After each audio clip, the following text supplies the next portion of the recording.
Soaring rents, outrageous house prices, crumbling Donegal homes, large-scale housing defects countrywide, a severe shortage of housing supply, 166,000 vacant properties, and homeless figures reaching all-time highs for 4 consecutive months. Minister O'Brien is not a minister for housing. He is a minister for landlords, developers, vulture funds and homelessness. This minister, through his inaction, has pitted the most vulnerable in our society against each other. He has driven and enforced an us versus them narrative, and we are all suffering as a result. There is room for every single person in this country to be housed, and let's make it very clear. The decision not to do so is a choice by you, Minister, and your government.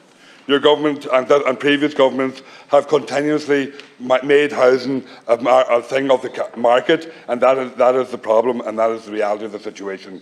There are lots of reasons why I would be voting no confidence in you, Minister, tonight. But one of the ones I want to focus on is, and some of your colleagues have said it, about the massive amounts of legislation that you've brought forward in the House here over your term. And that is true.